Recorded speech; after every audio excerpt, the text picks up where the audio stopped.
Hello, ladies and gentlemen, and welcome back to another Sunday night of racing here with us at Delta Racing League for our third season of the World Challenge.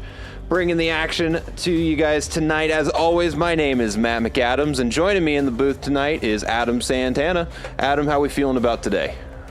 I'm feeling great, especially if the weather carries over that we've just been watching, and of course it didn't. So we're at least going to have a dry qualifying. I think it's a low chance of rain, but yeah, always can make racing was more spicy, especially at Silverstone. So yeah, excited to get going. Excellent. Well, we just finished up a little bit of free practice. We had a server restart right at the start to get a couple new drivers in for this race. So we got a bit of split practice, one in the dry and one in the wet. And actually, it seems that drivers were handling it pretty well. I was talking to them just a little bit before practice started, and a lot of them are just running the same dry setup with wet tires. So if we see some mixed weather conditions, it should be some interesting strategy battles out there, but right now it's looking nice and clear, and I don't think I see any rain in the forecast right now. I don't.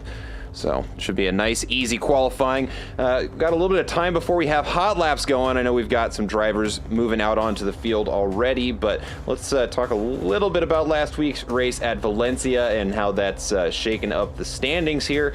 Starting off in the AM field, because they're going to be qualifying first. The current standings right now is going to be Ryan Barkins in P1.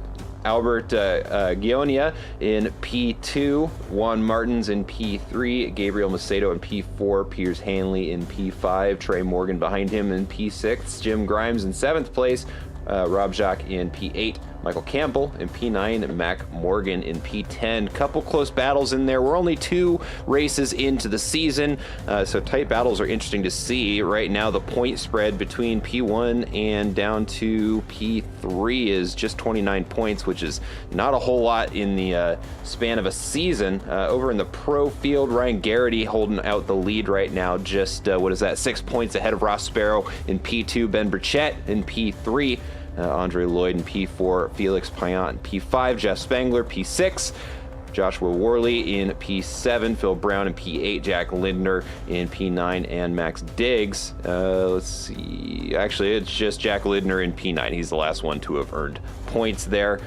So just to give you guys an update of what things are looking like up to this point, let's go ahead and get our eyes over on the track, because we've got a couple of drivers just about ready to finish up their qualifying lap. And here we go. It's going to be Piers Hanley, the first one to set a flyer.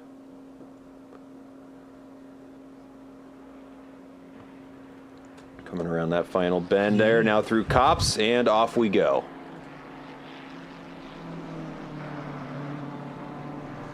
Yeah, we'll see how things go for the drivers, just having come from a wet track, and so far for Piers Hanley, no problem at all. Going through the order of cars going through here behind Piers Hanley. Let's see here. We've got the number 98 car of Albert Gionia. Finally learned how to say that one correctly last week, so I'm going to be trying my hardest to get that. So when Albert's driving and I'm tripping up and stuttering, that's why. Behind him, going to be Mac Morgan next in line for this next flyer. Ryan Barkins not far behind him. Gabriel Macedo there. We've actually got a lot in the AM field. All those red car numbers on the left-hand side are designating an AM driver. And it looks like the last one is going to be Trey Morgan's. Actually, nope, correction. Looks like Jim Grimes, just a late lever there. Rain in 10 minutes. Rain in 10, outstanding. A little bit of spin there at the back end of Stowe for Rob Jacques.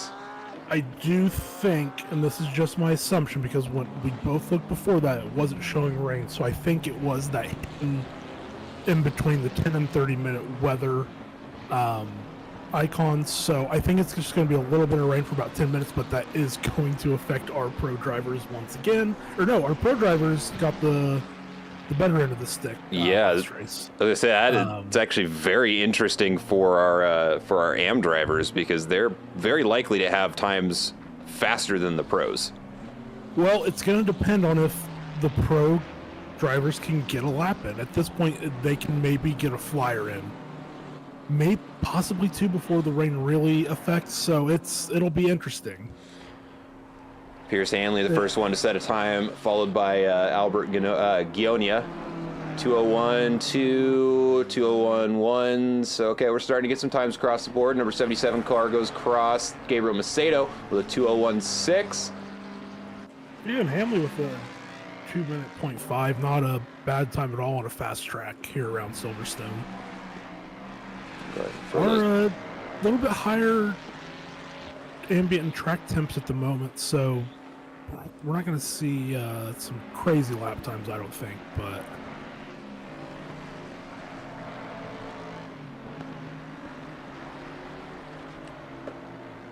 But drivers already starting to pick up the pace a little bit, and that tends to be how it goes with your first follow-up lap to the flyer. Got a little bit better sense of what the track is feeling like, and at a track like Silverstone, there's a lot to remember.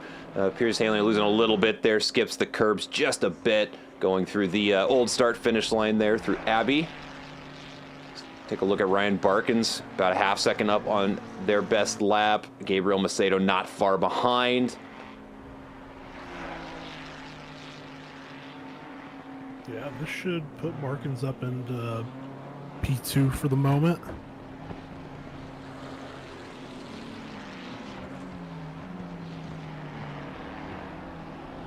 Gabriel Macedo through the village chicane now.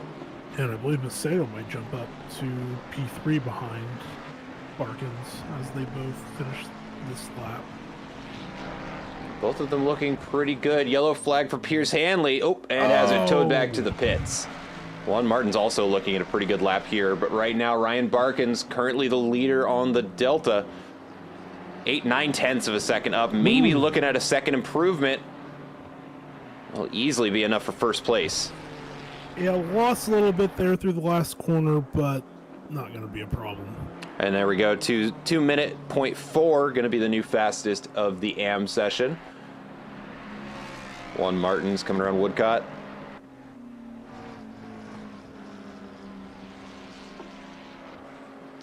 Across the line, it's going to be, ooh, that last one must have been invalid. Did not update the new lap time for him. Ryan Barkins out there looking to improve again as he comes through Beckett's. 3/10 up already. Yeah, and I just had a realization. Oh, it was Rob Jacques jumps up to P1.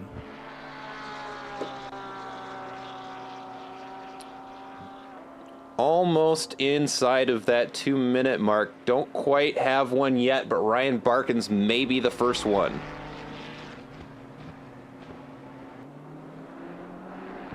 Yeah, I mean, picked up a huge chunk there. I think 2 or 3 tenths just right there in that one corner. Dropped a little bit, but still on a very good lap.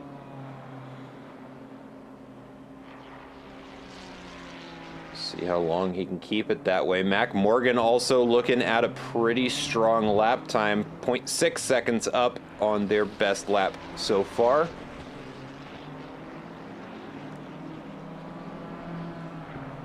Yeah, should get Mac at least position so they don't continue to improve. Still early enough on the lap.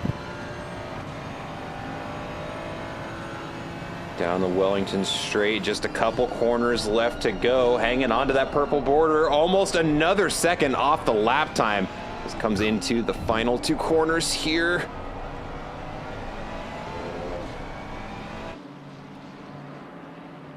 Lost a little bit of time there through Woodcott, but it will be a 59. It will be our first 59 of the race, or of the qualifying session, rather. A 59 on a fast track.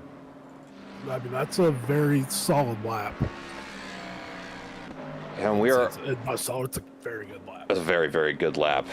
We are about out of time for the AM qualifier, though. They've just got 1.5 minutes until they're not allowed to take any additional attempts. And Barkins has called it a session.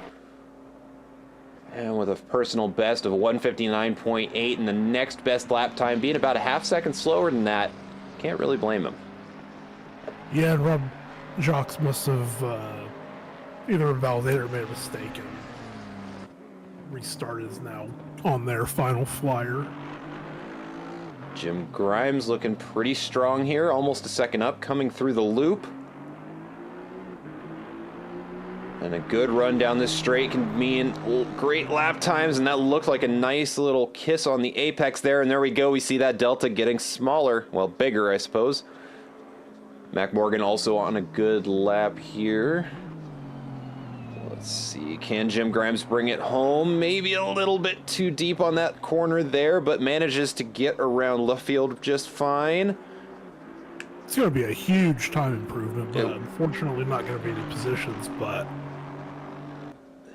as a driver, you love that. I'm always chasing green. There we go. The 2:04.3 going to be Jim Grimes' new best attempt. Anytime I can put up a faster lap than my best previous lap in the session, it doesn't matter. It feels good. Yep. 100%. Mac Morgan giving some chase there. I believe that was Gabriel Macedo dives to the side to let him through. Yeah, and Rob Jacques and P2 just picked up a huge chunk of time. Oh, but then lost a couple tenths, but still about 3 tenths up. And lost another couple tenths. So yeah, I think Barkins is gonna hang on to this provisional pole. Mac Morgan with a new personal best, a 2:02.0 to finish up the qualifying session. Definitely not going to be unhappy with that. Rob Jacques looking for one last chance to improve here. Finds 1/10 coming around the final bend here. Let's see, 2/10. Oh, that's out a little bit wide.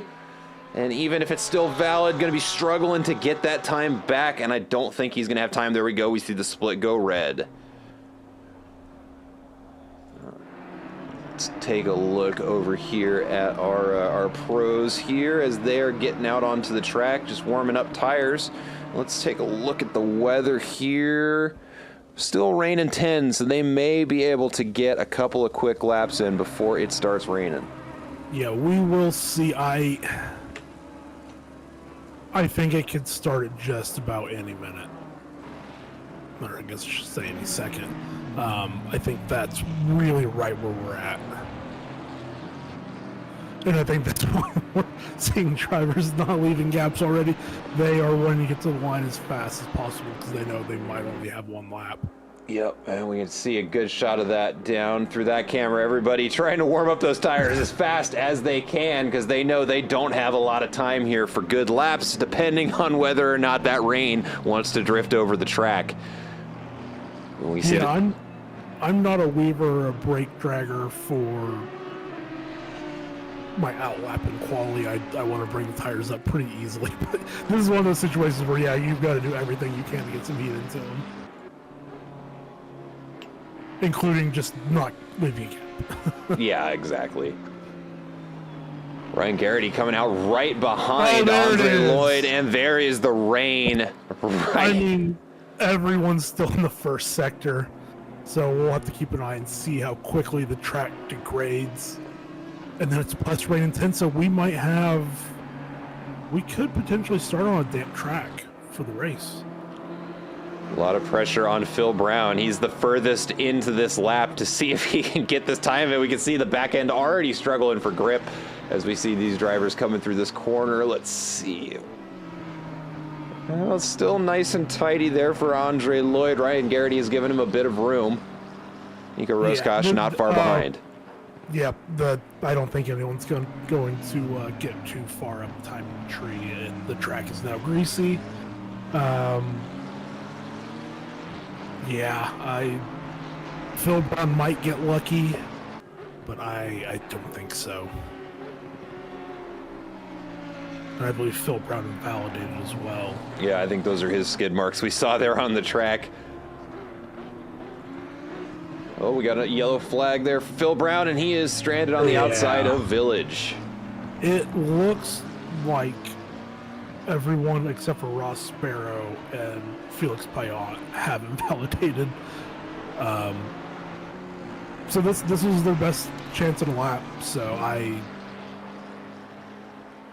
mean, they can stay out there, and I mean, at this point, I would finish this lap, and it's pretty much done. So Yeah, let's see what Ross Sparrow can pull off here.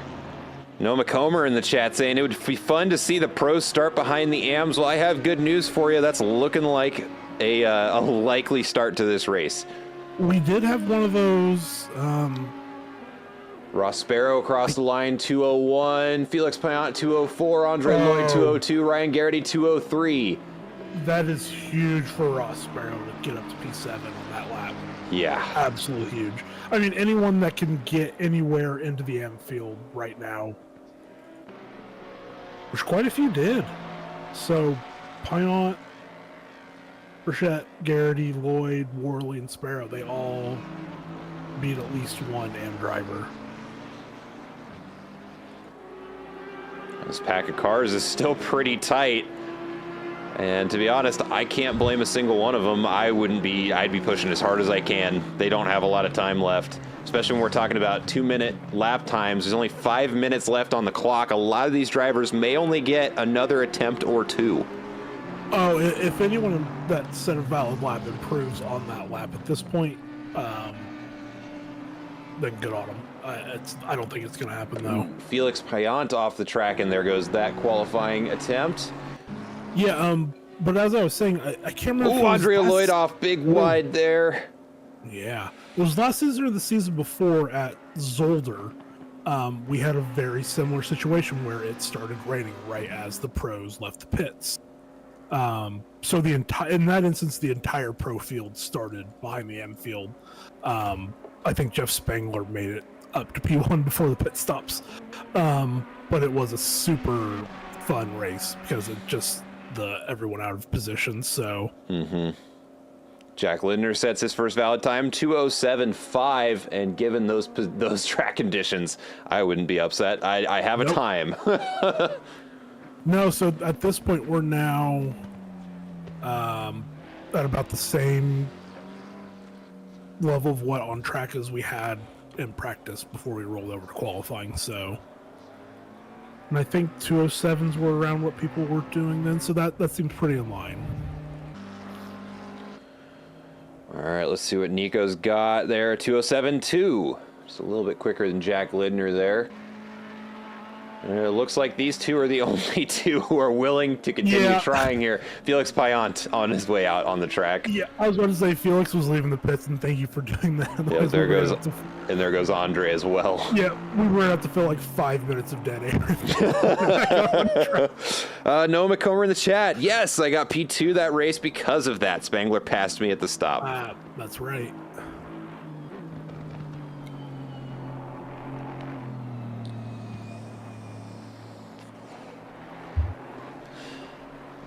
Yeah, if no one else were on track, I was going to be sliding the DMs being like, for the session. Yeah. Oh, but we got 3 brave drivers still out on the track. Make that 4 because I see the number 99 car of Jack Lindner has rejoined the track after sending it back. Oh, we got a 111 getting disqualified by race control. Nico Roscosh. Oh, he must have sped into the pit lane or out of the pit lane or something. Oh, they cleared it. Okay. They cleared it. Yeah, must have been speeding in pit. I bet you coming into the pits and misjudged the braking distance. Done that before. Or Nico thought had the pit limiter on pulling out of the pit box and did not. Yeah.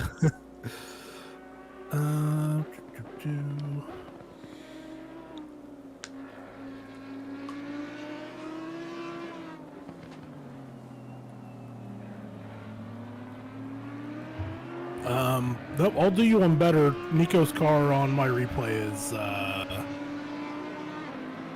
floating, going through the ground. Okay, so a little bit of network desync shenanigans. I wonder if one of our admins gave the DQ and then cleared it just to get him back into the pits.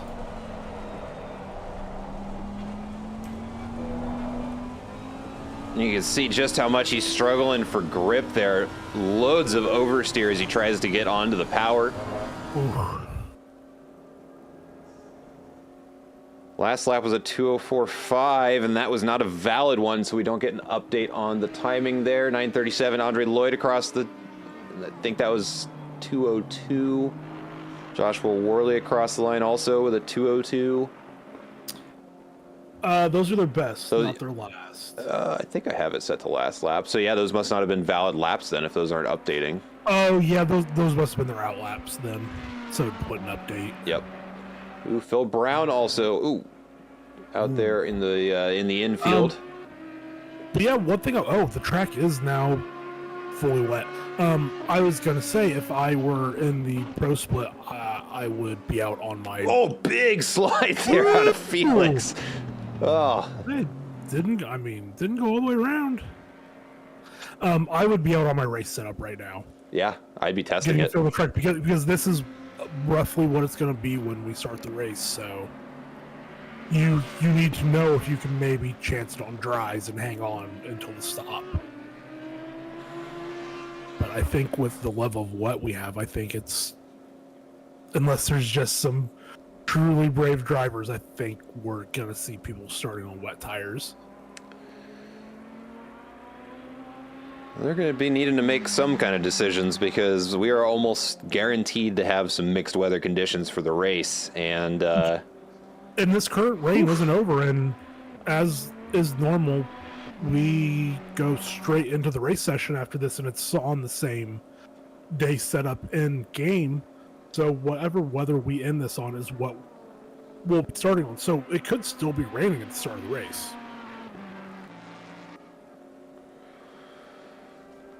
Joshua Worley and Felix Payan going to be the first two to cross the line of this. Well, I can really only call it a practice lap because the conditions have changed so much. There's no time. It's no chance it's going to be a qualifying time.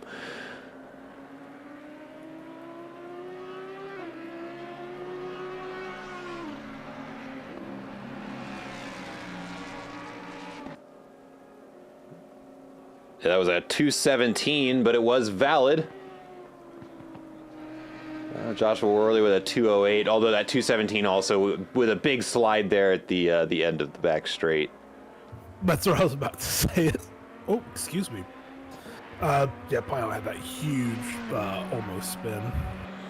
All right, let's see what Jack Lindner can bring to the table here with a 2:09.8. Not a bad time considering those track conditions.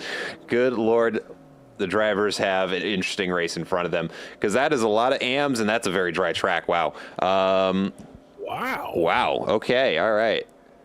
And I don't see anything on the weather forecast there. No, it's track's full dry. What? Well, that's fascinating. Yeah, that doesn't line up with anything. We had these. Oh boy, yeah. I don't know. Well, let's go ahead and. Whenever I think I understand what's happening with this sim, and then it just does whatever it wants. Yeah. All right, let's go ahead and take a look at the starting grid here. And the AMs are going to be the big winners of this qualifying session, getting the only dry laps out there. Ryan Barkin starting at the front of this one in the number 72 Ferrari qualifying, going to be in first place. Next to him in second place, going to be Rob Jacques in the number 213 Porsche. Piers Hanley in P3. Just a half second off of Ryan Barkins in the number 33 Ferrari. Albert Gionia in the number 98 BMW in fourth place. Juan Martin starting next to him in the number 12 Ford. Gabriel Macedo in the number 77 Ferrari. Those are our two Brazilian drivers out on the track, starting 5 and 6. Next to him, Ross Sparrow in the number 5 Audi.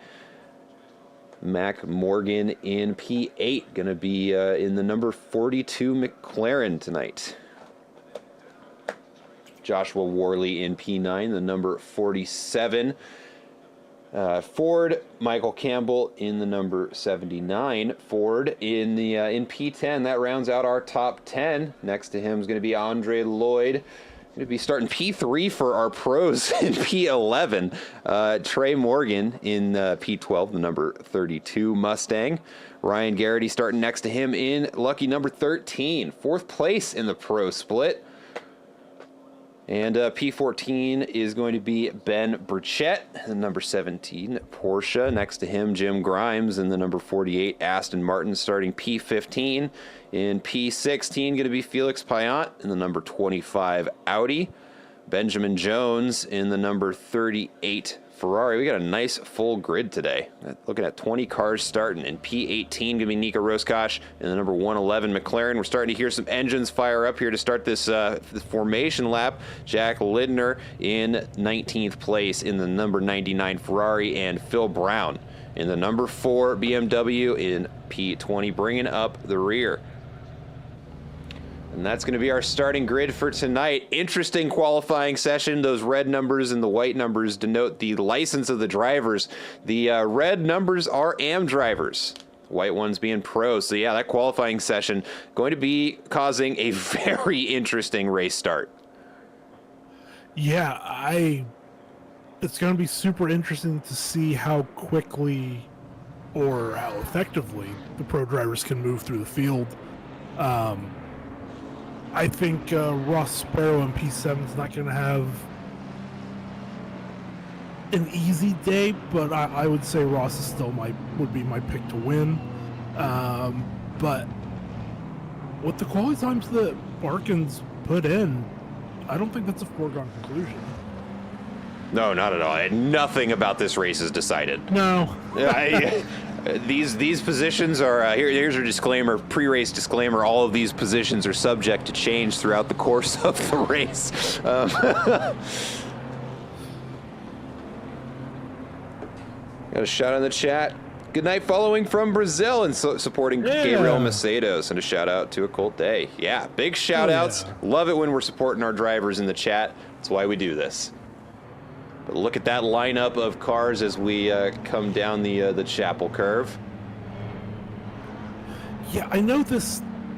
A lot of people don't find this a great racing track, but I think it provides really good racing.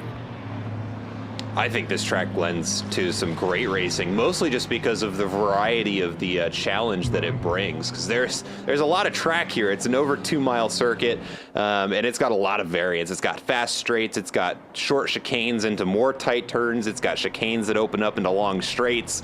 It's technically got 2 checkered lines. Like Silverstone is, it's got a little bit of everything, and it in my experience, it really just means that kind of every different driving style has somewhere where it can excel on this track. And it just leads to a lot of shakeups. And throw into that what our starting grid looks like, and we are certainly going to be seeing some excitement on that grid tonight. Yeah, I agree, and I think it's a super rewarding track to get right, but it's one of those where you just can get absolutely punished, especially in the first sector of the track, because it's so rhythm-based, and if you just get out of sorts at one corner, it just kills your entire lap, and it's super difficult to get right every lap, and it's so rewarding when you do get it right. Mm-hmm. One thing for me is I don't think I have watched a race at Silverstone since the Mustang has been introduced, so that'll be interesting to see how it goes tonight. Ooh, very good point. Yeah, I can't say that I have either. Well, first opportunity for us to see how it stacks up against the competition. And if let's see, looking at the starting positions, let's see here. We could go to race gaps here. Let's look at the car manufacturers. Yeah, kind of all over the place. Yeah.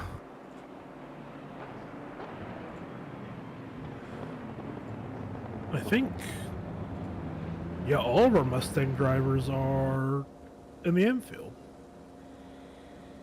And Trey Morgan missed the start there in the pits. Yeah, we see that. Maybe forgot to hit drive while they were on the starting grid, but that is going to be all the time they have, because we are lining up double file to start this race.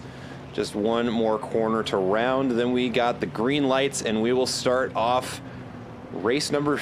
Are we on number 3 now? 3. Yeah. I don't know why my brain wanted to say 4, but race number 3 here at Silverstone. And any second now, Ryan Barkins will be leading the charge. I have to say, positionally, Barkins super front up in their position. Rob was pretty far back, so even with the slow starting Ferrari, there we go. Ooh, an almost collision there. Big, bold move there by the... and there we go. There's the contact we see. Oh, Ryan Barkins shoved out to the side there. Oh, and I believe that was Ganoia. Oh, and there goes... Oh, Mac Morgan is spun around. That's a bad spot. Yeah, he gets collected, and... Hold your brakes. Yeah. I think that was Andre Lloyd. It was. Collects him there. Yeah. Oh, man. Even in dry conditions, we're already into lap 1 carnage. And we've got a drag race down the hangar straight between Nico Roscosh and Ben Burchett. Ben sneaks through on the inside, may have overshot a little bit, and that opens it back up to Nico Roscosh for the take back. Coming down into the Vale. Ooh, just enough room there. Nicely done by Nico. Oh, but it's not over yet. Oh, and he goes way wide there. Now it's over. This battle up front also something we want to be paying attention to, because look at those gaps, ladies and gentlemen. Well, and Sparrow up 3 positions to P4 is pretty big. Oh, Ryan Garrity gets a little bit loose. And it throws him right into the middle of the pack. Ben Burchett on the inside. They make contact. Oh, with both cars. No way. No. And there goes Phil Brown, spun around. No. This is carnage. What is going on? Not carnage I would have expected on lap 1 for a dry race, but here we are. No, this is almost starting to get to recklessness. Rob Jacques, the first one to survive a lap. Gabriel Macedo in P2, Michael Campbell P3, Ross Sparrow P4. Oh my God, Mac Morgan, why are he's that close? Oh. Or that's Joshua Worley, excuse me. Another yellow flag for Jack Lindner. Trey Morgan looking for a way around. We are still seeing tight battles for position all throughout the grid.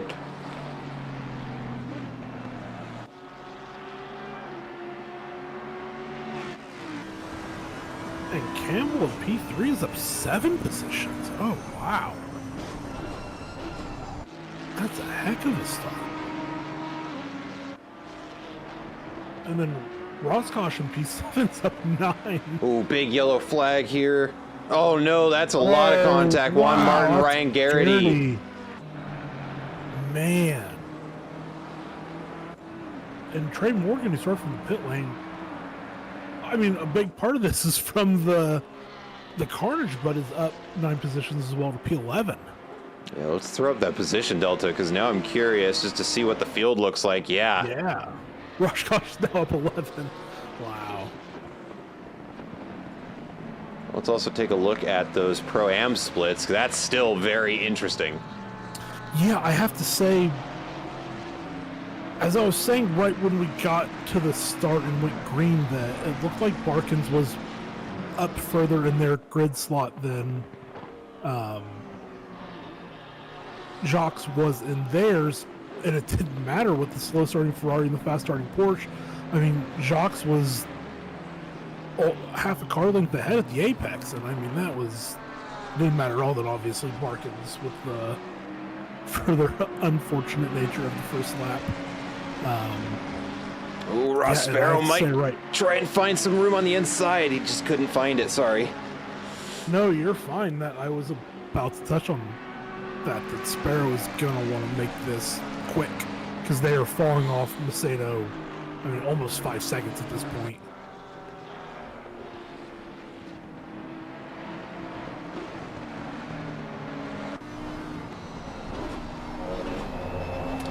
On board with Ross Sparrow here, chasing down Michael Campbell.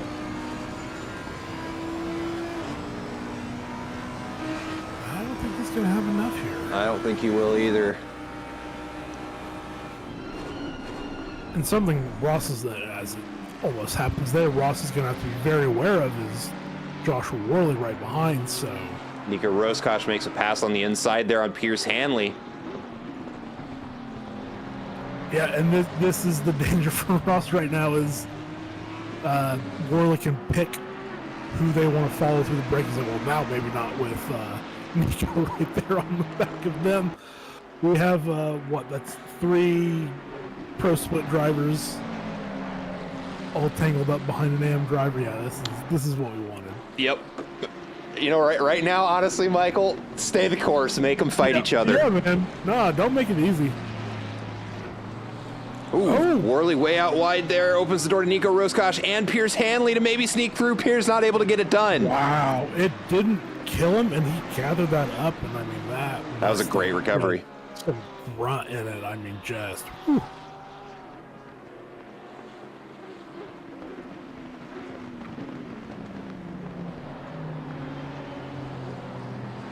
Ooh, side by side, Nico Roscosh gets through on the inside. Ooh, that was nifty.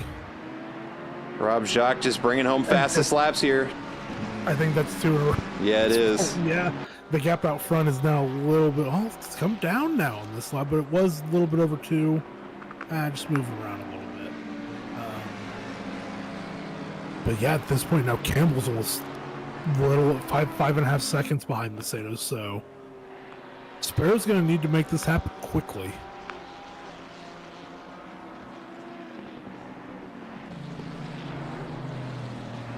I tell you what, I don't know if I've ever seen this many drivers dipping tires in the dirt in Maggotts, Beckett's, and Abbey. It's almost every lap for most of the drivers. Ooh, that was close. Nico Roscosh and Joshua Worley door to door coming around Vale. Oh, that's very close, gentlemen. Please leave each other some room. How big are you going to be? Oh, and he's able to get his nose out. Speaking of brave, Ross Sparrow is really applying the pressure to Michael Campbell. Oh, and we see Pierce Hanley off wide.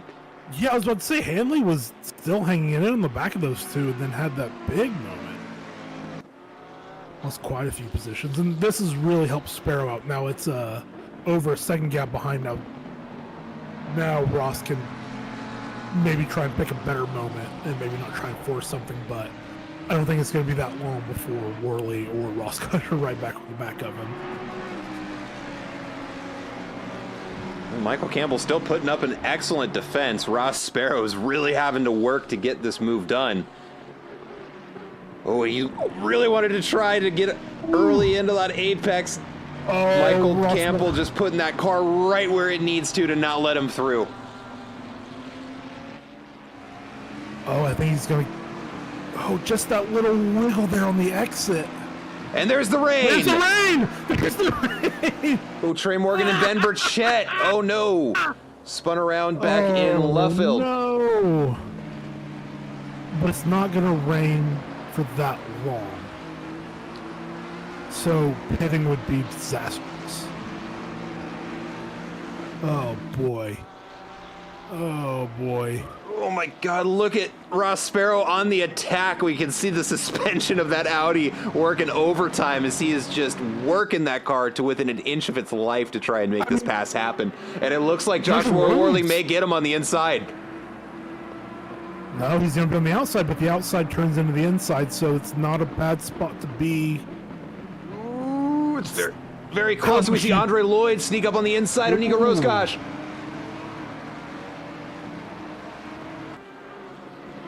Oh, man.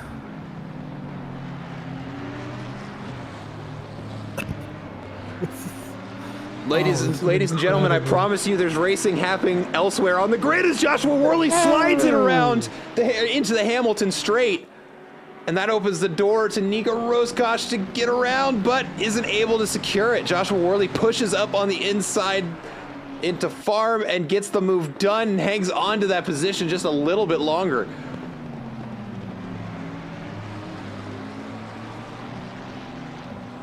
Oh man, the gap from P2 to P3, it keeps growing. It's now 7.5 seconds.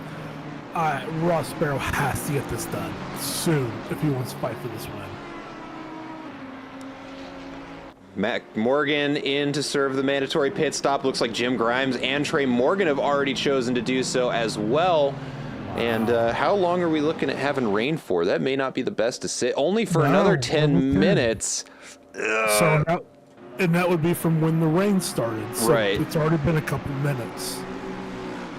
So it's not going to be too much longer. The track's still only greasy, so I think we might only hit a damp track. So I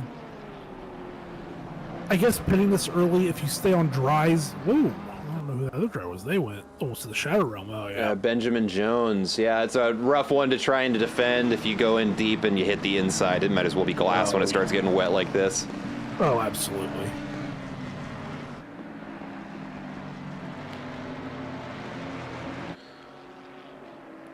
Yeah, and well, since we already had a couple pitters, but we're not quite where most drivers will pit. Yeah, the rain's already over. Wow, that was very fast. We only expect about a 58-second time loss for a pit stop tonight.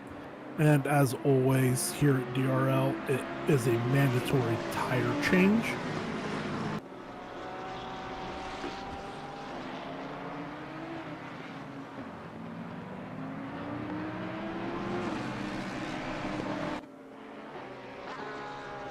And Mercedes starting to bring the gap down on Jacques. It's now down at 1.8.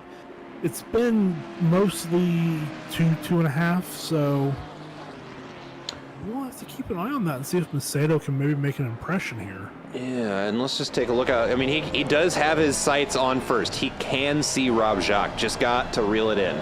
Yeah. Yeah, and there we go. That's the Porsche of Rob Jacques right now. Feeling real good up in first place. We can see just how far behind that gap is to the next cars. Just now coming down the straight.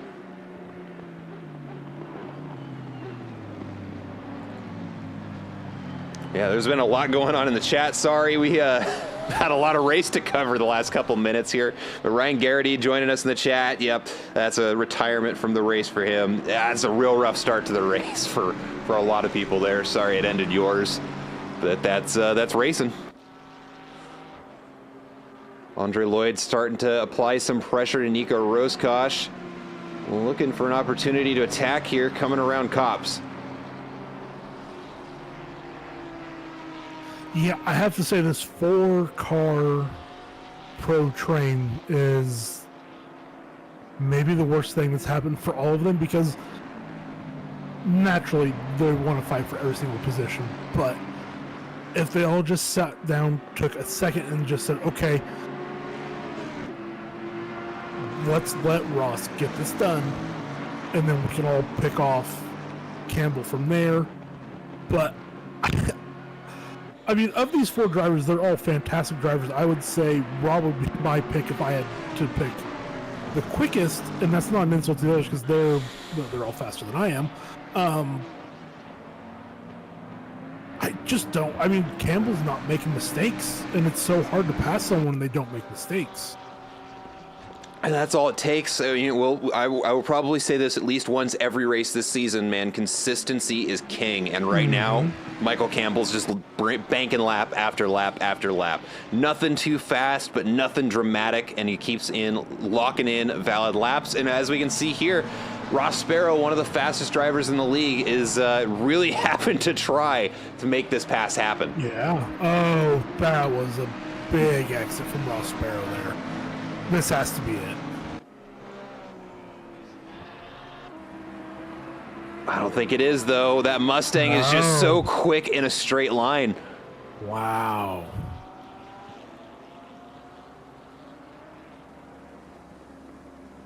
I guess then at this point, if I'm one of these 4 pro drivers, I'm thinking, when do I pit?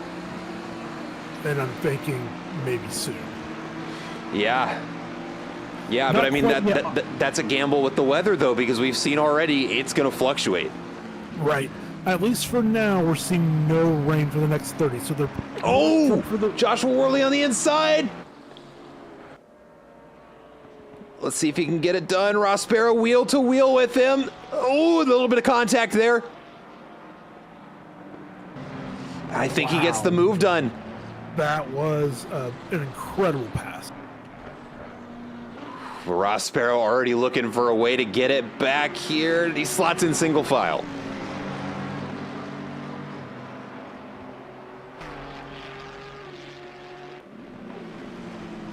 Yeah. Oh, and I guess I misspoke earlier when I said we only had AM drivers in the Mustang because Worley's in the Mustang. So that was incorrect. Phil Brown starting to put on the attack here for Pierce Hanley. Just a couple cars back.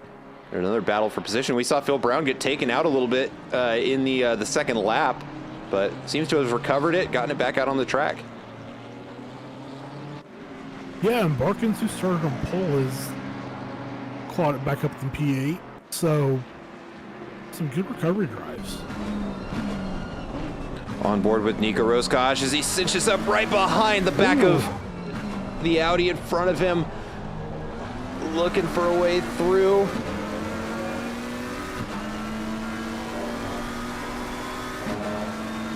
Oh, the sound of that McLaren from inside the car is so good every time. It's one of my favorites. It's so good. It was my first real main in ACC. I had fallen in with a group of people that were doing endurance races, and that's what they were using. And yeah, man, that was back in the 1.7 days, so that was a long time ago. Yeah, it was a long time ago now. Yeah, I've also done. We did a sim grade endurance series in the McLaren. Had a great time. Ooh, little inside there, kicking up some dust there for Ross Sparrow. Yeah, so if I'm stuck in this... Oh, never mind, the track just... Oh, Nico Roscoe gets a little lock up there, and it sends him to the inside. I think he just lost a little bit of time. Yeah, just a little. He got it right back. Yeah.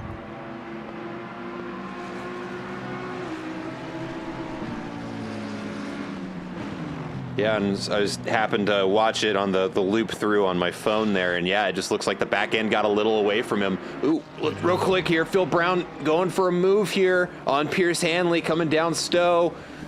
Gonna try the outside. That's a tough line to hold though, and we can see that Ferrari just links it up.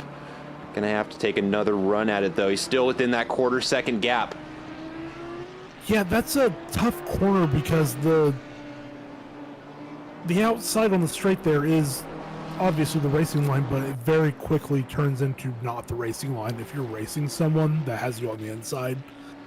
That's a tough one, but it's a good look from Phil.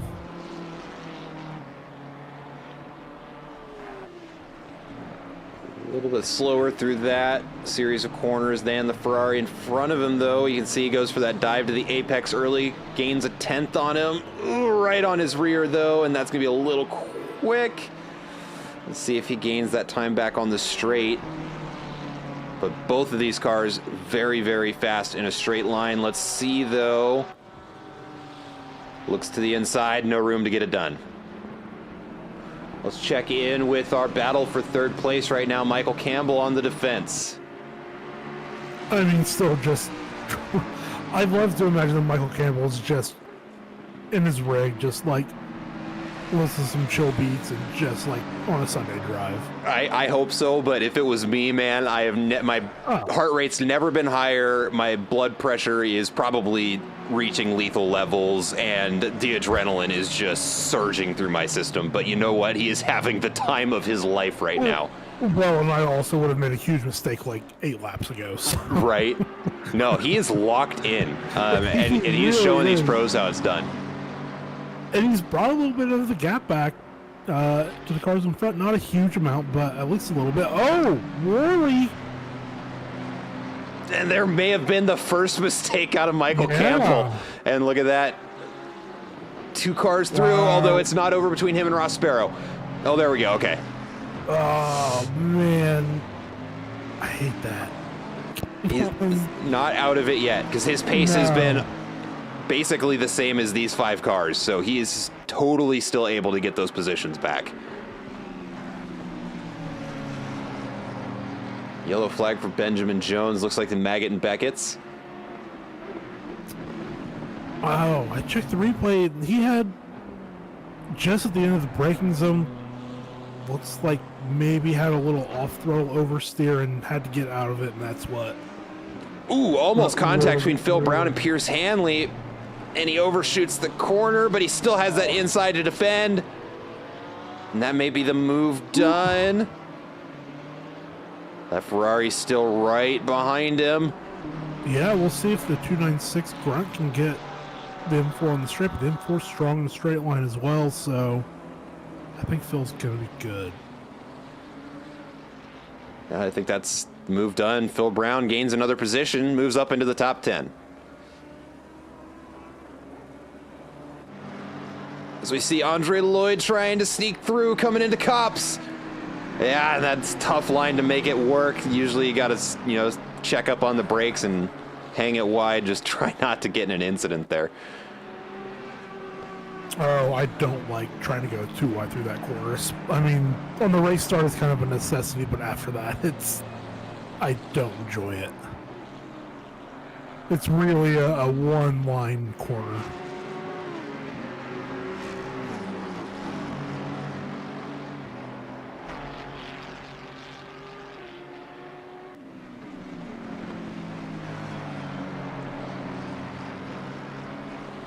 Nico Roscosh, the next one to put Michael Campbell in his sights.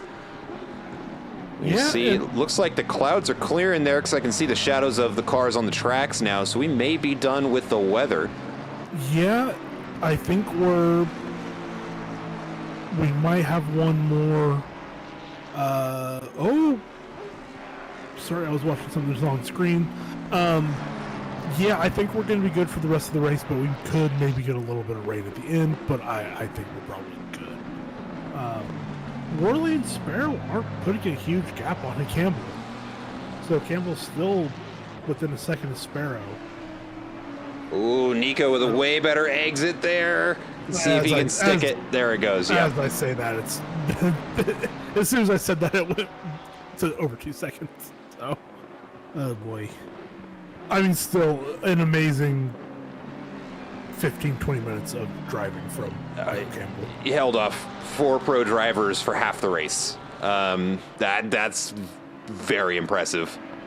That's the highlight of my season right there. If I'm Michael Campbell.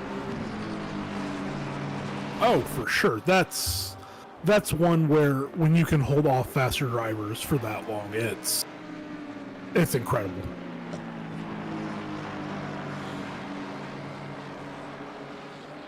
So yeah, now the question, I mean, and Worley's not 2/10 faster than Macedo on the last lap. Only a 1/10.5 faster than Rabjot. So it's Worley, Sparrow, Roscosh, and Lloyd, they're gonna have to put in a heck of a second stint. I do think if I'm one of them, I maybe pit early right now to get onto a better set of tires. Mm-hmm. Just because, I mean, that period on the wet track will not have been kind to them.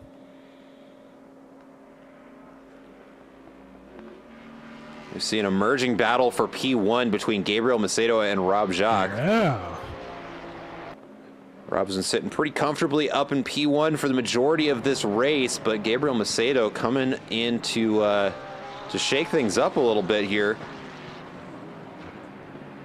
Kind of yo-yoing off one another. Let's look at those last lap times here. Within a 1/10 of one another, so pretty close on that last lap.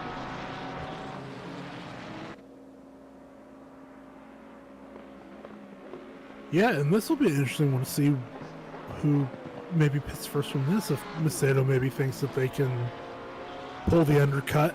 Maybe not close enough at the moment, but in a couple laps, certainly could be possible.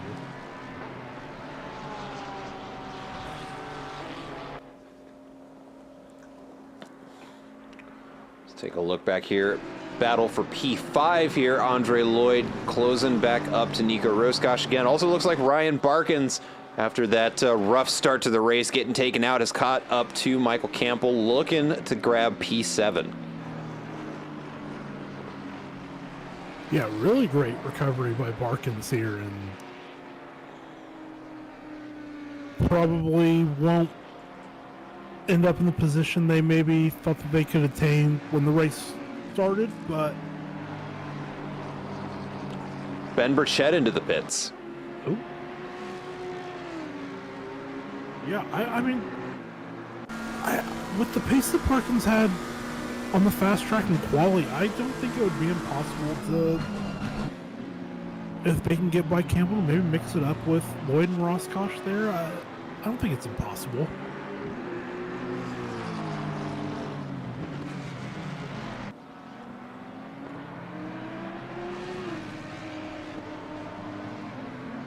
Ooh, a little bit wide there for Nico.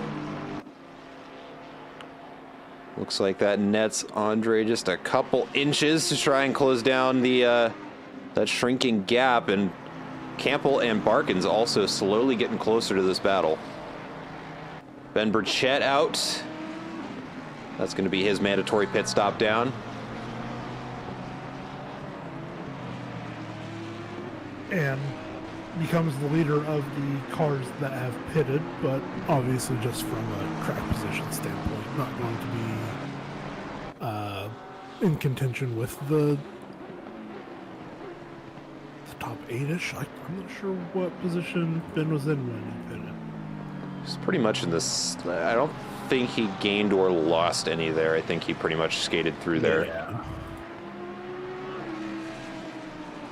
Yeah, he also had a couple incidents that he was in on those first couple laps. So yeah. Ross Sparrow. Sparrow. Fast lap of the race, 2-minute 5:97. Michael Campbell into the pits. As is Felix Payan. The gap between Pierce Hanley and Phil Brown has closed back up again. Andre Lloyd looking to make a pass. Ooh, that looks like a way better run through there. And there we go. He comes out in front. Great move there by Andre Lloyd through Beckett's.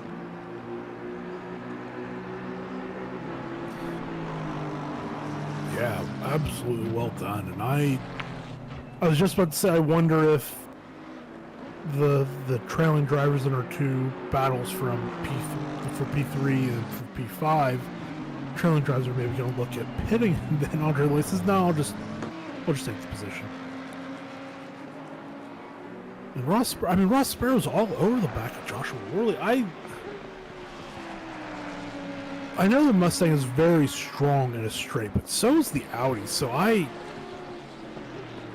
it's very strange to me that Ross Sparrow is just having so much trouble getting an overtake done.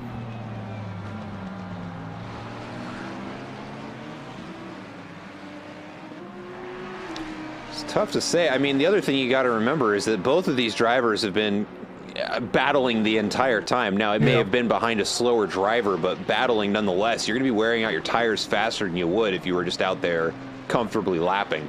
Very, very true, and he did just do a fast lap of the race in the last lap, so what he's doing is working. It's just not ending in overtakes. Ben Burchett comes out right behind Michael Campbell after his pit stop, and he makes his way around him, no problem. Both Ross Sparrow and Nico Roscosh into the pits. Yeah, that Ben on Campbell, past that'll be hot tires on cold tires. Yeah. But yeah, I mean, I'm a little surprised with the rain that everyone just hasn't. I know you want to pit as close to the halfway mark as possible, but with that rain, I mean, these first set of tires, they're not in great condition. So I would have maybe even been looking to pit as early as the 40-minute mark, but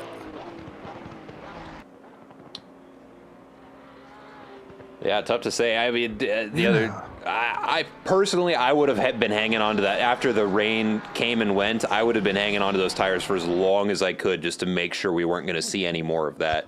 That as well. Yeah, and that's why I would have been a little hesitant, but once I have a good idea if it's maybe only going to be rain for the last little bit, I would pull the trigger, but yeah, it's. I mean, Burchett pulling that undertake or undercut on Campbell, and then, making a move. I do have to wonder how strong the undercut is, and I feel like in this situation it could be pretty strong. But as I said, I think every stream I'm often wrong. Ben Burchett getting unlucky with the pit cycle there again, comes out behind two cars leaving the pits. Yeah, and these are going to be drivers that are going to be...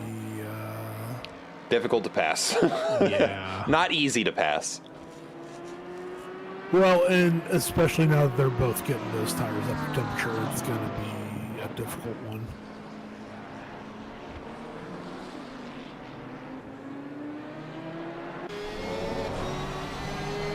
Andre Lloyd in the pits.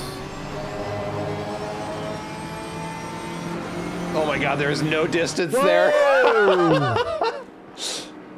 I clicked front splitter because I wanted to see, and that's now we know. Now we know how close that was. Yeah, it couldn't have been any closer.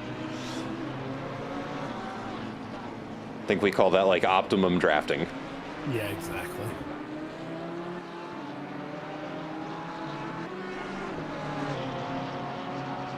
Linder also in the pit, so we're still only needing Jacques, Macedo, Worley. Lindner and Lloyd both go into the pits.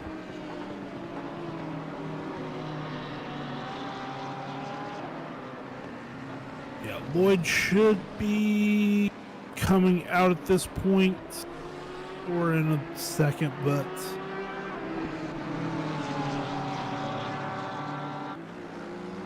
yeah, Ross Sparrow is now our leading driver of the cars that have done their mandatory pit stop. If Ross Sparrow comes out in front of Josh Worley, which I think he will, I think the fight for the win might be on, but again, that's going to depend. Okay, so here we go. So that's capture the car ahead. Wow. I don't know if Sparrow will be able to get Worley. That's going to be close. It says he will in the predictions. Okay.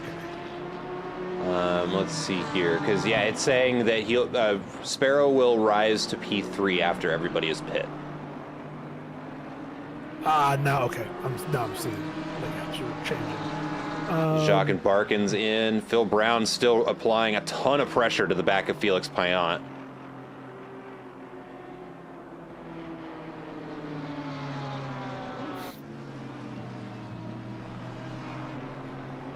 Oh, side by side, Ben Burchett and Phil Brown.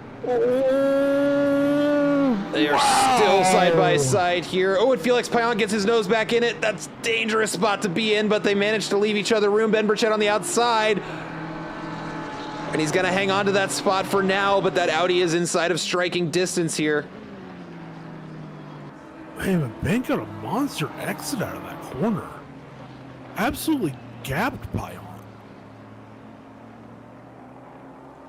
Ross Sparrow, 2-minute 3.62, fastest lap of the race. Ooh, another good exit for Ben. Almost puts him into the back of Phil Brown. There, in fact, may have been a little bit of light contact there.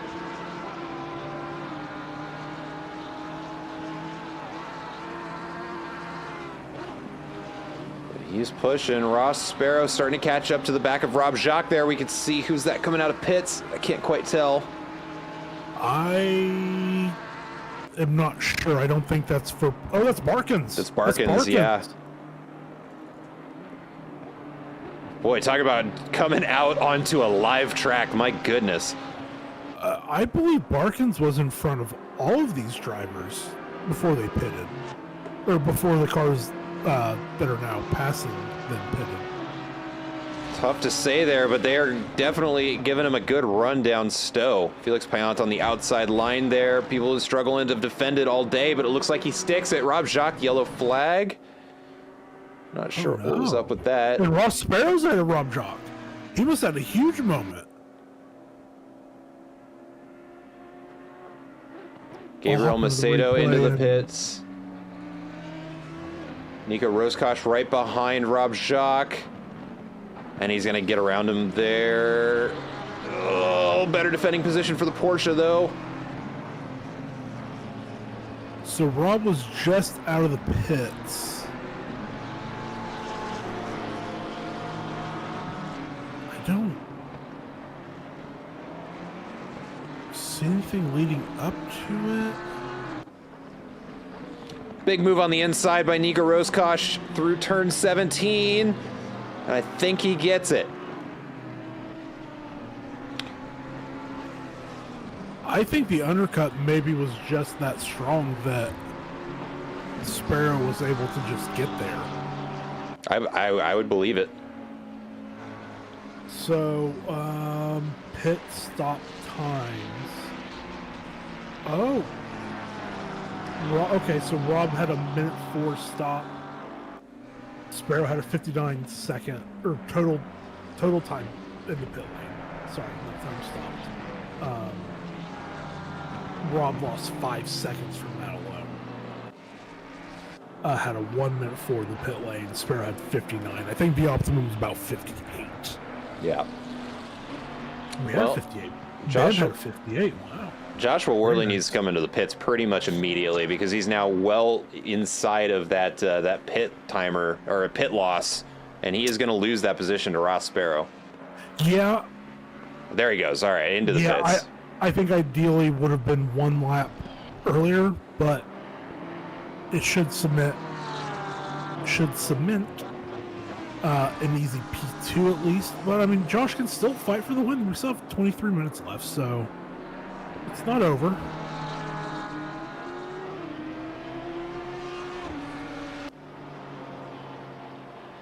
See two close battles for position up in front. Going to be Ben Burchett and Phil Brown. Right behind them, Ryan Barkins and Felix Payan.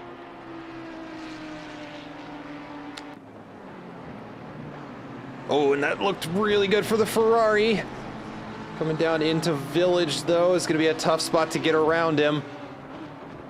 Ben Burchett manages to get around Phil Brown. We see some blinkers there. He may not be happy about how that pass happened.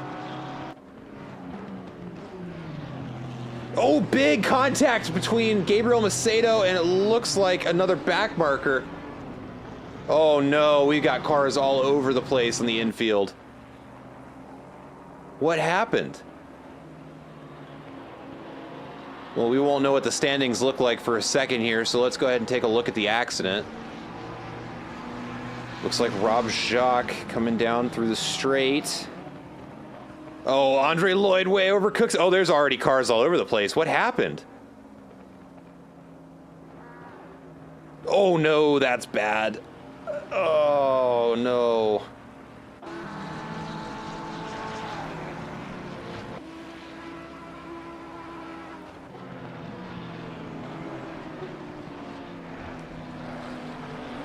Let's take one more look at that replay from another angle here.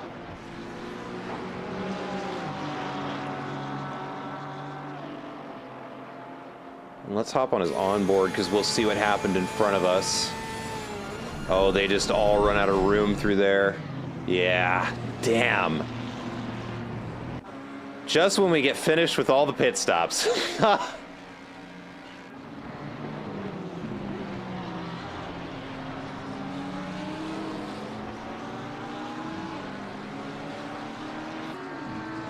Sorry, I had to step away. That's a 7-second gap out front. That's... Oh my goodness, how'd that happen? A lot of carnage at the very end of the lap. Ah, okay. So I get to watch something cool when I rewatch the stream, okay? I don't know about cool. It was just a lot of cars hitting each other and a lot of people losing a lot of time. Okay, yeah, that's not cool. It was bad carnage. Like, didn't really need to happen carnage. Gabriel Macedo there on the outside, unable to fend off those two cars coming through.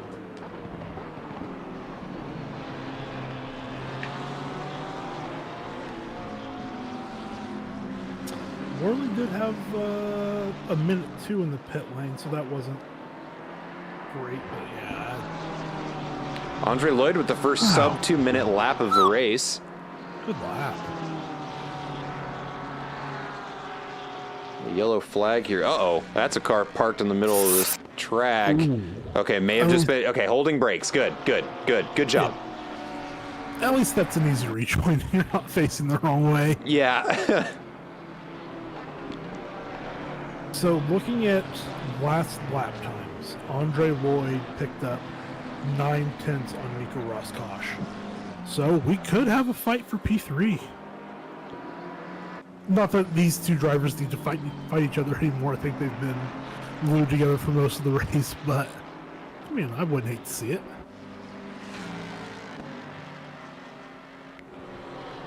Ryan Barkin's closing up on the back of Felix Payant here, looking for another position.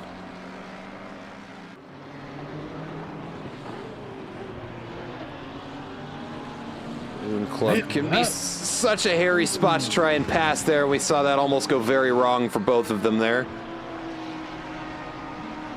Yeah, I was just about to say that Ferrari looks like it just has so much more pace than Payant at the moment.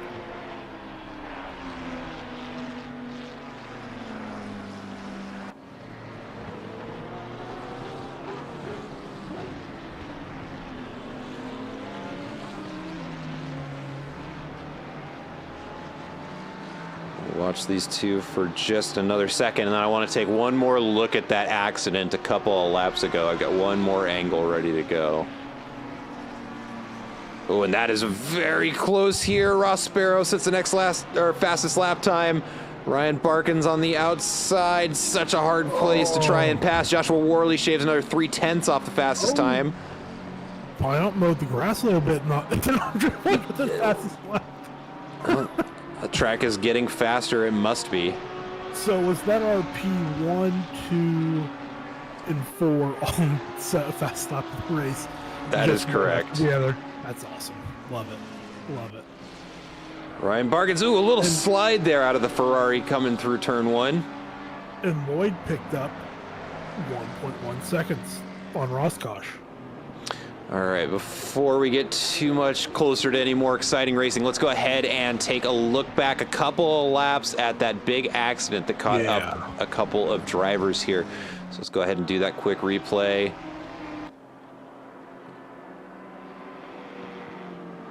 Or is this another one? This is another accident. Excuse me.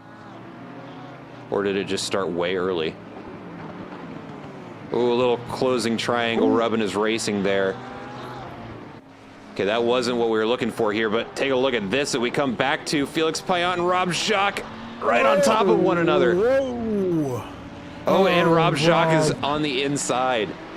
Man, I can't feel worse for Rob at the moment. He was so in control of this race for the first half, and it's just completely gone away.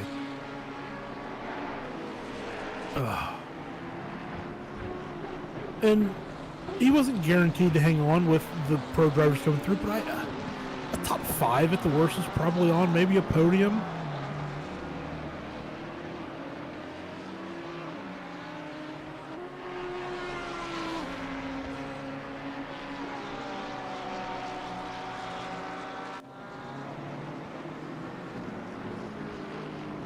Ryan Barkin's looking again to get around Felix Payant.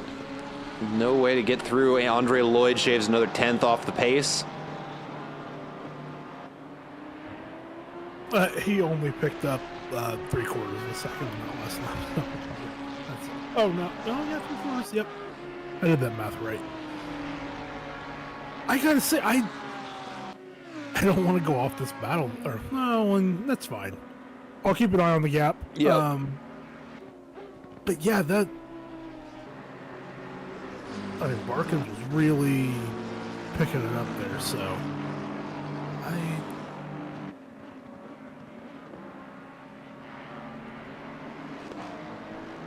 I mean, Worley's not too far off Sparrow's pace, but I mean, too far off isn't helpful at the moment. It needs to be quicker.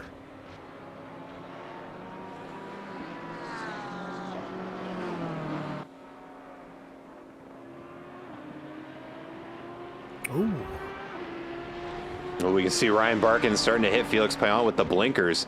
Maybe get... Yeah, and I was about to say he almost gave him a little touch at Stowe there. I mean, Barkin on that Ferrari has pace. Oh, the Bucky's hood is shaking. Yeah, and that's going to be a massive problem for Rob Jacques once you start to lose that front arrow in the Porsche. It is almost undrivable. That and the fuel running out. I mean, that front end is light. Oh. Starting to make some riskier moves, looking for those positions. Oh. Barkin's going to have the exit. Oh, Payan had a good second phase there, though.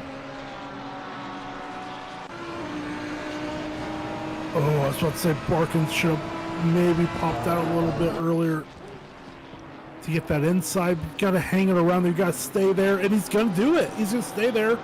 Now he has the preferred line.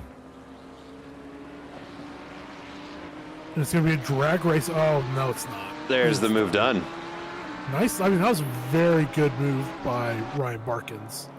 That's kind of what you have to do there if you get given the outsides. You have to hang it around there in that first turn, and then you can keep the inside through left field's the last corner, correct? I believe so. Yeah, I'm so bad at remembering corner names and corner numbers. It's not great. Well, that's the move done there by Ryan Barkin. So we've got a little bit of a train forming up behind him, though. Well, move done, but now he has Macedo in his eyesights for the M win. Mm-hmm.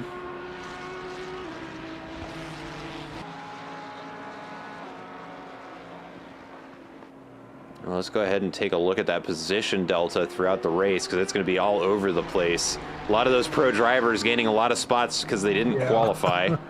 That's what you're seeing there. Roscosh at 15, Brown at 14 is silly. And I do mean silly.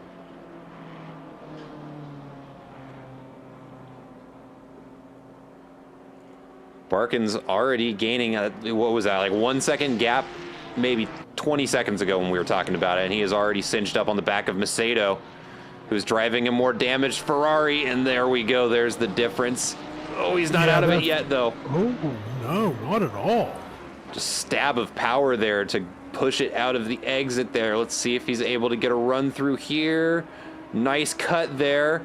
Oh, and Barkin's on the outside is going to have a hard time keeping the power down, but he's still pushing. He came back out of the grass and he just, pulled the gap. Got the pass done. Oh, Felix Payan almost into the back of Gabriel Macedo there. Oh, he's going to get the move done too. Yeah, I think Macedo's got a lot of damage on that front end. It's not over though. Oh man, he is right on the back of Felix Payan. Almost pushing him.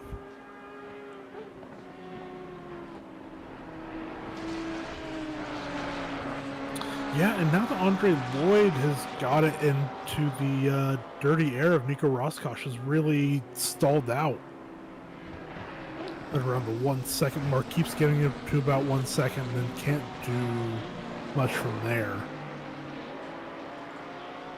Michael Campbell, we've been seeing a lot of, has actually caught back up to this pack. Let's go. And he's starting to push up to Rob Jacques here, now inside of the half-second mark, maybe looking at a top 10 finish. Let's go. He's going for a move. Nope. Stupid ankles. Oh, but Rob Jacques goes out wide. Tell you what, a couple more of those and Rob could be looking at a drive-through for track cuts, but I don't believe we've had one. We have no penalties for track cuts yet. Very cool.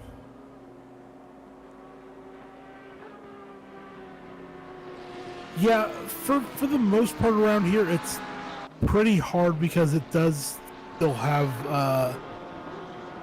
for me, Silverstone is a really cool blend of old school and new school racing circuits where it's a very modern layout. But it still has a lot of old school, a lot of grass around the outside, a lot of gravel around the outside corners, and it I mean, for me, it's about the perfect blend that you can get.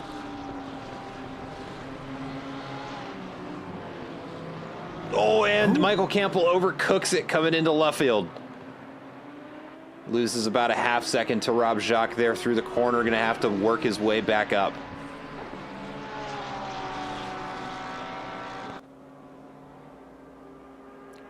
Inside of the 10-minute mark now. And we still really anybody's game here in the midfield. We've got a 5-car battle for 7th place behind Ryan Barkins, all within about 2 seconds of each other. Yeah, this is... After 50 minutes of racing, to have 5 cars this close to each other, it's great. Yeah, Barkins, I mean... almost putting a little bit of a gap there on Payant. Not a huge gap, but it's starting to grow.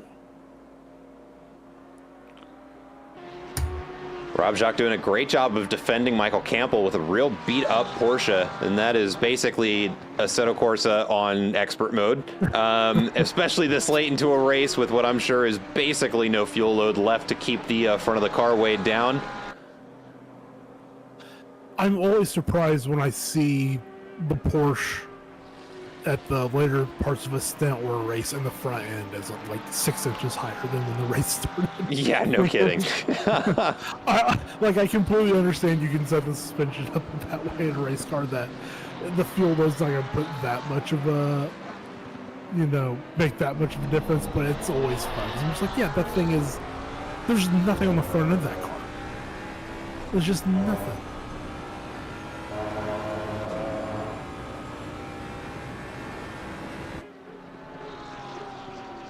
Well, it's still got its straight line speed, though, because the Mustang not able to close down the gap on the straight.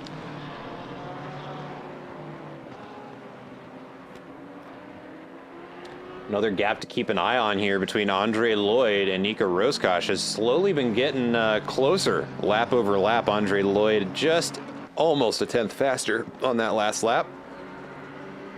Yeah, he was pulling such a huge gap when he was chasing, and then once he got into the dirty air area, it just completely stalled. Which is crazy because they raced so close for so long earlier. You would think that he could still be able to close up. Oh man, that Mustang. Oh, and there goes the back end there. Moment. And that's really going to hurt him coming down into the hangar straight here. I have to tell you, from the little bit of driving I've done the Mustang, that feels very accurate.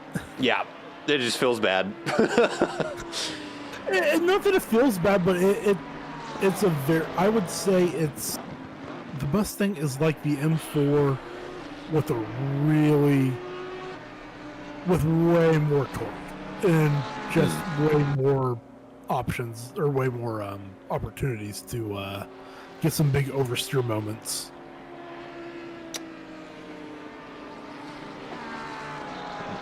Classic American muscle problem there. Yeah, exactly. But he's making it look nimble, though, because he is pulling in that gap on the Porsche. Whenever the cars slow down, I think that's just going to be the extra arrow he has, fighting with way less understeer. I can only imagine how hard of a time Rob Jacques is having, trying to keep that car moving straight.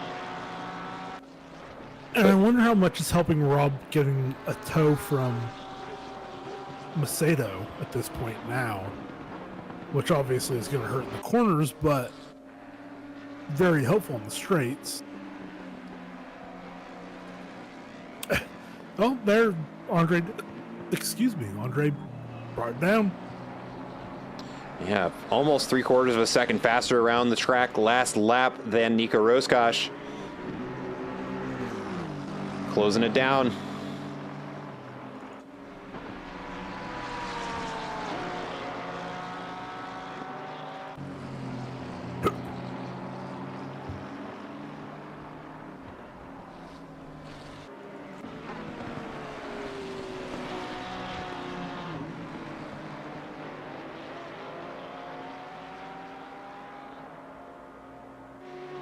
Let's see, can Michael Campbell get the run? I don't think he will.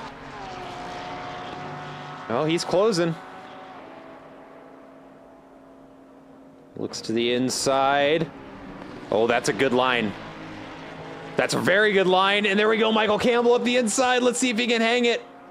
Very nicely done by Campbell. Coming down into the club chicane. And yeah, that is going to be the move done. Well done, Michael Campbell. Moves up into the top 10.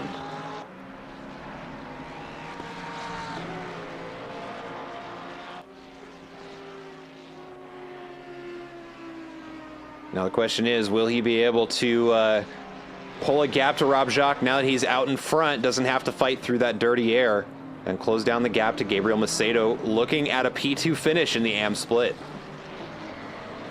Yeah, I gotta think that... Well, I mean, there was a point where... Oh, that's very wide, though. Oh, Robert, super wide, too. Yep, followed him off. Man, I've been there before. Too many times. Too many times. Yeah, I was about to say, if Campbell does get up onto the back of Macedo again, but Rob had gotten there as well at one point, so I don't think that Rob necessarily doesn't have the pace to catch Macedo, but I think at this point, with under 4 minutes, it's going to take a Campbell mistake for Rob to get back in front. And then if I'm Michael Campbell right now, I'm just... Easy laps, valid laps. Let's not get any track cuts. Let's just bring this race home. Totally agree. And starting in P10 and finishing P10 after the race we've seen today, that's that. Well, considering the mix-up for the grid, that's a very good finish. And just what Campbell had to contend with, holding off half of the pro field for 15-20 minutes. It was almost half the race. It was longer than that. Yeah, that was a lot. And through mixed weather conditions. I mean, if we were handing out driver of the day awards routinely, Campbell's winning it this week. That's a really good point of making it through the mixed weather, and not making almost one mistake. It was truly incredible driving. Strong performance here at Silverstone. Always a good track to perform well at, because it can either go very well or very poorly. I never have a mediocre race here. But Michael Campbell seems to have caught up to the back of Gabriel Macedo, seemingly out of nowhere. Yeah, Campbell's not done. He said, no, I got a little bit more in me. It looks like he may have one more position. What's going on there? Like the Ferrari of Gabriel Macedo is standing still. I think that Ferrari is truly wounded. Let's see if we can get a shot of the front of it here, coming around. The front is, I'm starting to wonder if there's maybe some suspension damage there as well. Oh, Rob, ringing that Porsche. I'm just looking at the steering angle here for Macedo. Yeah, his alignment's out. Just barely, but it is. Yeah, a few degrees left hand down on the straight. Yeah, that's a killer at a track like this. Andre Lloyd, 1 minute left in this race, and that might be enough time for a P3 finish here. Let's see if he can pull it off there. A little inside coming through club. Yeah, so this, well, depending on where Ross is at, Ross is...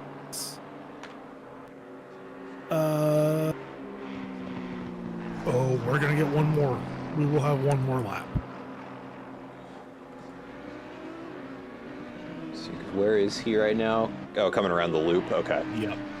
Oh, hey, someone else that calls it the loop. I call it the loop, and I've never heard anyone else call it the loop except for like F1 commentary. That's what my track map calls it, so that's what I'm calling it. That's great. That's like I don't understand why.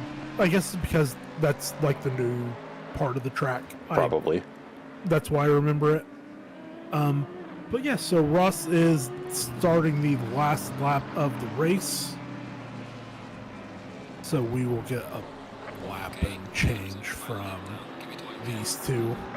They can try and sort this out. Yeah, we are on the final lap with only 10 seconds left on the clock. Ross Sparrow already begun this lap, so this is going to be the last lap that Nico needs to defend, and it's Andre Lloyd's last opportunity to make a pass. Yeah, it's at 0.7. It's going to take a Roscosh mistake or an Andre Lloyd superhero move.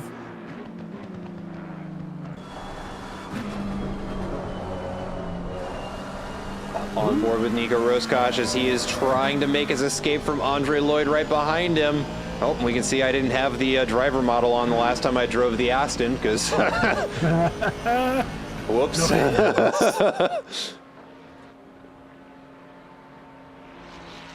Oh, got the nose on the inside. Oh, big yellow flag. Michael Campbell off the track on the final corner there, loses several positions, now sitting in P12.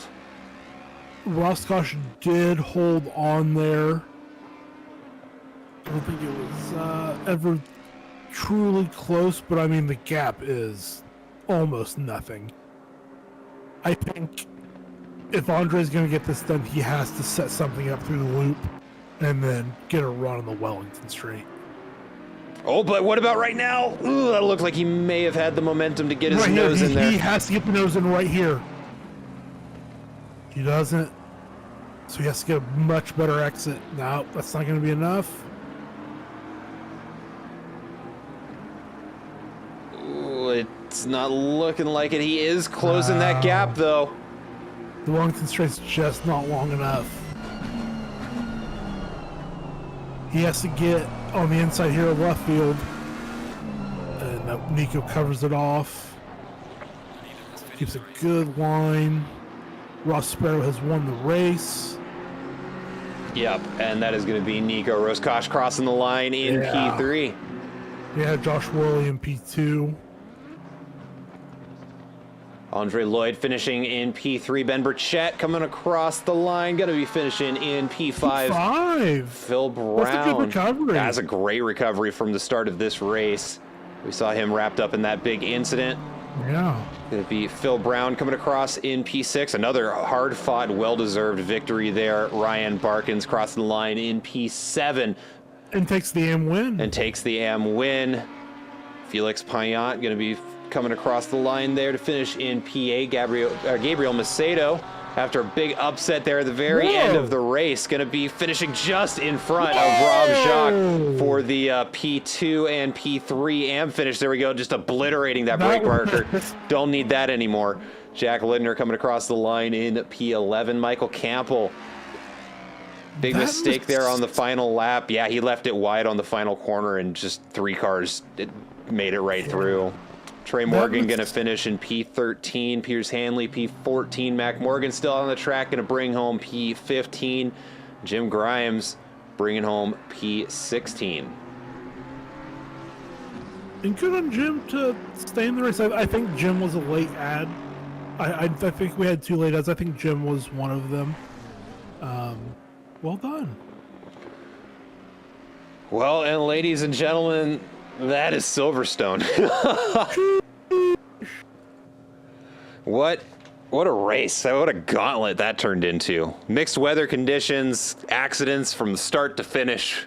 We had just about everything this race. So I went back and checked, and the chance of rain for the weekend was like 8%. Oh my goodness. Yeah. So the percent chance for all sessions being mixed was 8. For being full wet was 2. And we had 2. Well, all 3 sessions were mixed. Yeah. So we had a wet practice. We had partially wet qualifying. We had a partially wet race. Unbelievable. Yeah. Well, that's classic Delta Racing League weather forecast for you there, folks. But big winners today going to be Ross Sparrow and Ryan Barkins winning their respective splits. Gabriel Macedo, Rob Jacques going to be P2, P3 for the AM splits. And Josh Workley and Nico Roscosh going to be P2, P3 overall and for the pro split. But that is going to do it for tonight's broadcast. Thank you so much to everybody who tuned in. Do catch us next week. We are going to be at another track. We're going to be where are we? We are going to be at Misano. Another one of my favorites here. Always leads to some very tight racing because it is a very technically difficult track. So if you guys want to see some chaos, join us next week. Same time, same channel. You know where to see us here. That's going to do it for me. As always, my name's been Matt McAdams, Adam Santana. Thanks again for helping me out here in the commentators booth, bringing in red hot commentary we love here at Delta Racing League. Anything you want to say before we sign off? Just another great race for another great league. Not another great league. Another great race for a great league. So much fun. Love calling these races with you.